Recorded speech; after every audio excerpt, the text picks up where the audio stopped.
4.14 கோடி ஒதுக்கப்பட்டிருக்கு.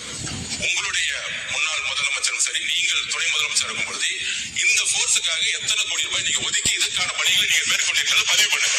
போதைப் பொருள் தடுப்பு பிரிவுக்கு போன ஆட்சியில், அதாவது மு.க. ஸ்டாலின் ஆட்சியில் எவ்வளோ பணம் ஒதுக்கியிருக்கீங்கன்னு சொல்லி ஆதவ அர்ஜுனா இப்போ உள்ள அமைச்சர் கேள்வி கேட்குறார். ஸ்டாலின் பதில் சொல்கிறார். அதை என்னன்னு பாருங்கள்.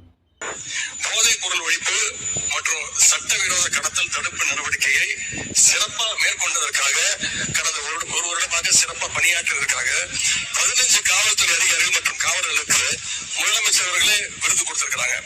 ஸ்டாலின் ஆட்சியில் பணிபுரிந்த 15 பேர் போதைப்பொருள் தடுப்பு பிரிவில் உள்ளவங்களுக்கு இந்த சுதந்திர தின விழாவில் விருது கொடுத்தீங்களே, எப்படி கொடுத்தீங்க? நல்லா வேலை செஞ்சதுனால தானே விருது கொடுத்தீங்க. அப்போனா நாங்கள் சிறப்பாக செயல்பட்டு வந்தோன்னு அர்த்தம் அப்படின்னு உதயநிதி ஸ்டாலின் ஒரு தரமான கேள்வியை கேட்டிருக்கார். இது எப்படின்னா, கையில் உள்ள ஆயுதத்தை தவற விட்டுட்டா போரில் டக்குன்னு எதிரியோட கையில் இருக்க ஆயுதத்தை லாபகமாக தட்டி பறித்து போர் புரியுதுங்கிறது ஒரு பெரிய ராஜதந்திரம். அந்த வகையில் உதயநிதி ஸ்டாலின் சிறப்பாக பணியாற்றியிருக்கார்.